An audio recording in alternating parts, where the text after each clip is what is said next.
Diana Sullivan in Austin, Texas, and today I want to knit a warm scarf, and the yarn I'm using is Lion brand Homespun. Homespun is a bulky yarn, and it's one of the very, very few bulky yarns that is not too bulky for your bulky knitting machine. And let me zoom in on the yarn label and talk about a few of the things on the label. Note that it is a group 5 bulky yarn, and that the gauge square for knitting is 14 stitches and 20 rows in hand knitting, so that is definitely a bulky gauge. It's machine washable and dryable. It's almost all acrylic, just a tiny bit of polyester in it. It's 185 yards or 169 meters. Before you knit with homespun, you should rewind it into a loosely wound center pull ball so that it'll feed properly with the machine. Here's the needle arrangement.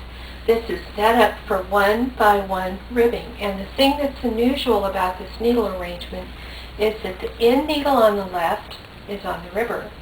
The end needle on the right is on the main bed. The needles I have in work are from 15 left to 16 right on the main bed, and on the ribber from 16 left to 15 right. And of course the needles are set up so that they don't bump each other when extended. The ribber carriages are set for plain knitting. They're threaded. I've got a clothespin holding the yarn down underneath, and they're on tension 2 for both for the zigzag row. I'm going to knit 1 row from right to left to put the zigzag row in.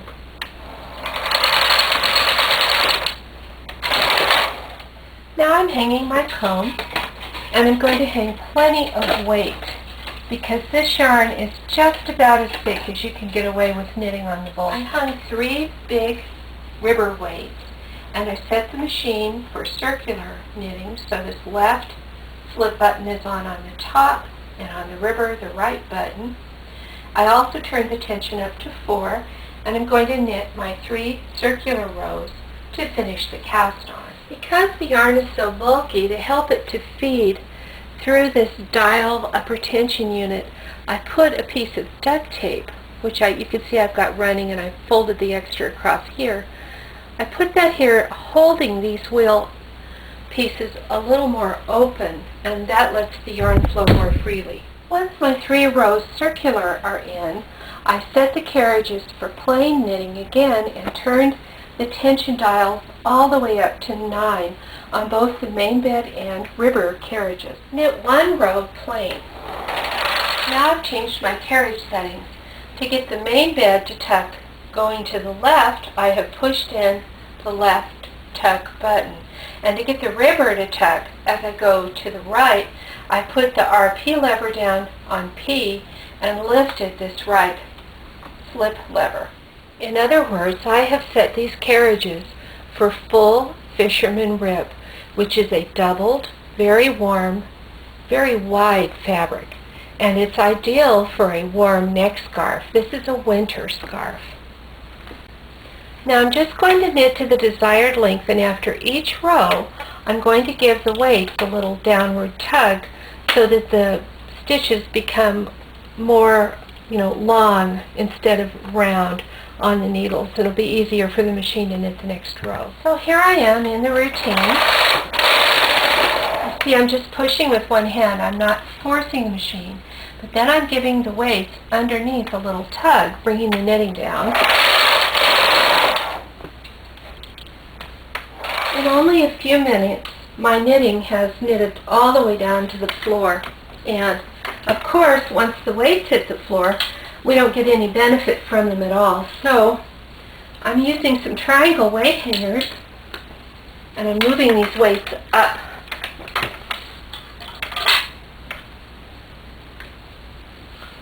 Now this knitting doesn't look very wide right now, but when it comes off the machine, it's going to be quite wide and make a really warm scarf.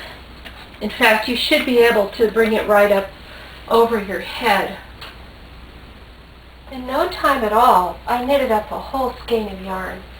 So to thread up the second skein of yarn, I rewound it and I put it on the floor, and I'm just going to tie the new yarn onto the tail end of the old yarn. I bring it up in between the bits and I hook the yarn with the latch tool, and then I use my hand and just bring this all the way through so that the knot is under the bed, and then I can continue to knit at that point. After knitting up almost all the yarn, and toward the end I really had to keep an eye on the yarn, I set the machines on the very loosest tension and on a plain knitting stitch. That's just so I can knit one row plain before I bind off.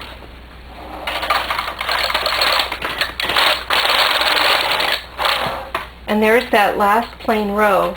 Then what I'm going to do is I'm going to transfer the stitches up to the main bed. So I'll do that off camera and then show the bind off.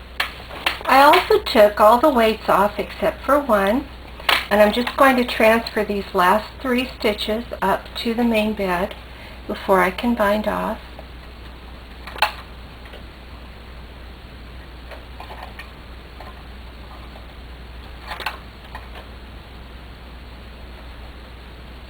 I'm going to drop the ribber and unthread the carriage.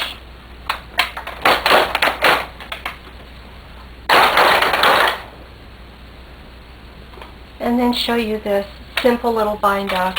I did this in the beginner lessons too. Now this isn't usually a bind off I use for ribbing, but because this yarn is so very thick, I needed a manual bind off so that I can have a nice loose bind off.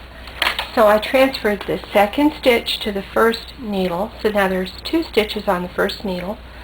I yarn over and I knit through and I make it loose. I gave that a little pull down so it'll be long enough. Then I just repeat, second stitch to the first needle, and then I like to move both stitches over, pull that all the way to E position, yarn over, and knit through a nice long loop. I'll do that all the way across and my scarf will be bound off. I'm so pleased with the project. It came out about 6 feet long. The way that the yarn variegates is just the way the yarn is dyed. You don't have to change any colors, and it's also very, very soft. Now remember, when you're using your machine and you want to see if you can get away with a little thicker or a little bit of a novelty yarn, what you want to do is never force the machine. You experiment with the yarn, and if the yarn is miserable to knit, then don't try to knit it on your machine. Now my reaction to this scarf is to go to the store, because I know it's on sale, and buy this yarn in about 4 more colors and make some more of these.